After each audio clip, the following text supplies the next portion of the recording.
Banyak bukti peninggalan era Hindu-Buddha di kota Semarang. Hal itu membuktikan bahwa Semarang tidak hanya dibangun oleh peradaban era Islam saja. Ada sejarah lain yang mendahuluinya.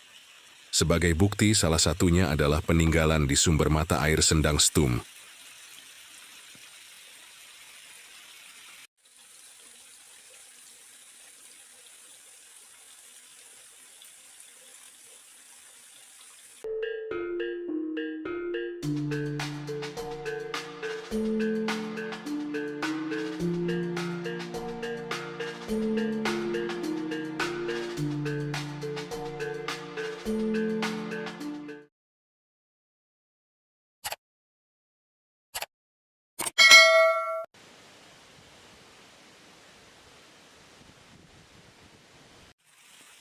Di tengah perkampungan yang padat di kota Semarang, tepatnya di Jalan Tegalsari Stum RT 10 RW 3 Wonotingal, Kandisari, terdapat sumber mata air yang bernama Sendang Stum. Sumber air bersih ini merupakan peninggalan dari masa kolonial Belanda dan masih digunakan warga hingga sekarang. Gemericik air terdengar di bawah rindangnya pohon. Terlihat sejumlah warga memanfaatkan sumber air yang berusia ratusan tahun tersebut. Mereka mengambil air sendang ini untuk keperluan sehari-hari.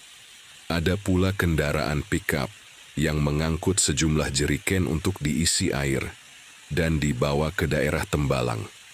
Di sumber air tersebut, 4 pancuran pipa mengalirkan air yang sangat segar dan jernih secara terus-menerus. Nama Stum berasal dari bahasa Belanda, karena dulunya ada mesin untuk mengalirkan air dari sendang ke kolam renang Tanah Putih dan dekat stadion Diponegoro. Warga biasanya memanfaatkan air dari Sendang Stum untuk mencuci, mandi, dan keperluan lainnya.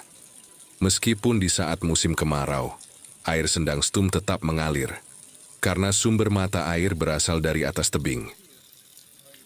Sehingga airnya tidak berkurang. Jika musim penghujan datang, pancuran di Sendang Stum ini, air yang keluar makin besar. Ketua RT 10 RW 3 Wonotingal, Bapak Rusno selalu mengajak warganya untuk mengadakan kerja bakti setiap minggunya, sehingga kebersihan sumber mata air ini tetap terjaga. Setiap tahunnya warga menggelar merti desa atau tradisi resik-resik Sendang Stum menjelang Ramadan untuk melestarikan budaya.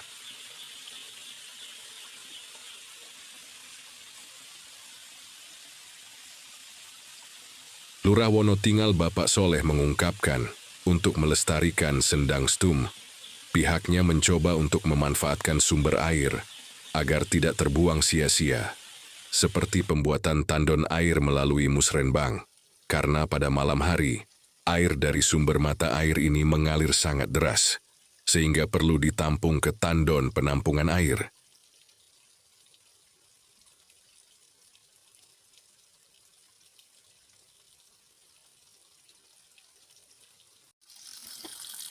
Dan kedepannya tandon air tersebut akan disalurkan ke rumah-rumah warga melalui pipanisasi hasil musrenbang. Jika diperhatikan pada bagian bawah atau lantai sumber air, terdapat sejumlah batu kotak dengan aksara Cina yang digunakan untuk pijakan kaki di saat mengambil air.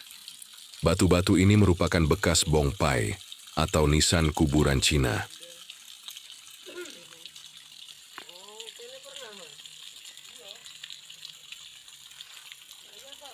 Dari temuan tersebut kuat dugaan daerah Tegalsari dan sekitarnya dulunya merupakan bekas pemakaman Tionghoa sebelum dipindah ke tempat lain karena perkembangan wilayah permukiman kota Semarang.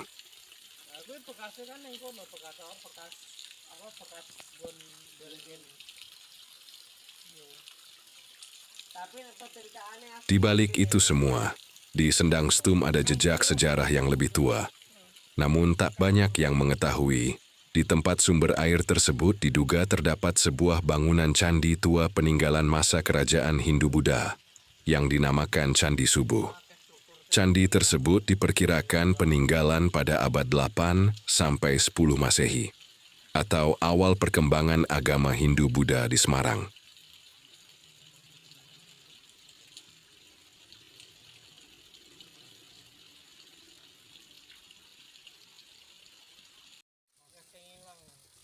Karena mengingat, tidak jauh dari lokasi tersebut juga pernah diketemukan beberapa temuan batu candi, seperti kemuncak candi. Dari temuan tersebut kemungkinan besar Sendang Stum merupakan petirtaan kuno yang masih digunakan masyarakat sampai sekarang, dan diperkuat dengan nama daerah dengan toponim nama candi.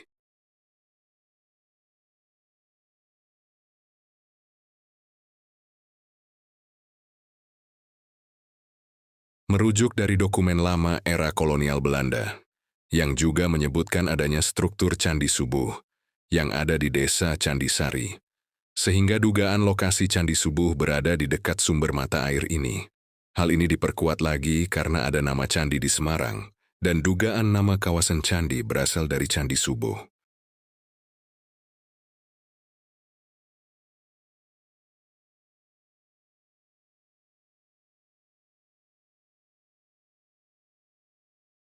Konon, mata air dari Sendang Stum berasal dari sungai bawah tanah. Sumbernya berasal dari daerah Ungaran. Hingga saat ini sumbernya belum terlacak, karena di atas Sendang kini sudah menjadi permukiman padat penduduk.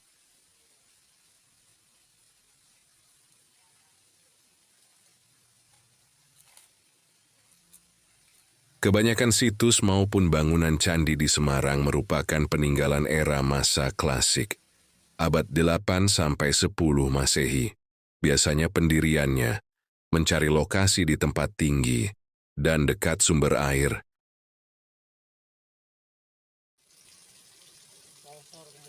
Karena tempat tinggi atau bukit dan gunung, dipercaya masyarakat masa lampau sebagai tempat bersemayam para dewa, sedangkan pentirtaan berfungsi untuk kebutuhan domestik maupun spiritual.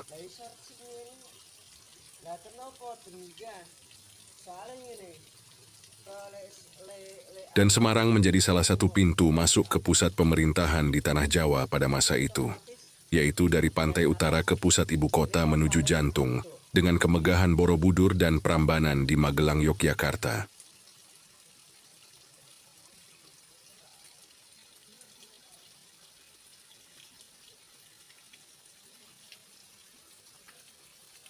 Sehingga di titik tertentu ada situs pada masa klasik, seperti di pinggir pantai di wilayah Kecamatan Tugu dengan Watu Tugu, maupun temuan di Bergota diduga dulunya merupakan pelabuhan Mataram kuno. Pernah ditemukan juga nekara, gendang gong perunggu berbentuk seperti dandang, hasil kebudayaan Dongson.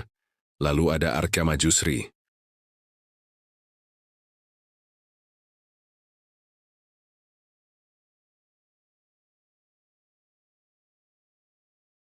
Dan situs peleburan, Sendang Guwo, yang pernah kami ulas di channel ini, sampai naik ke atas di Lembah Ungaran, di mana menjadi pusat persebaran situs.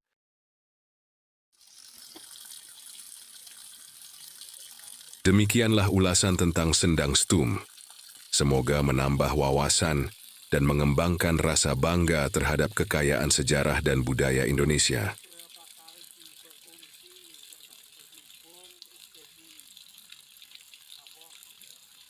Terima kasih telah mengikuti channel ini dan menyimak video ini hingga akhir video.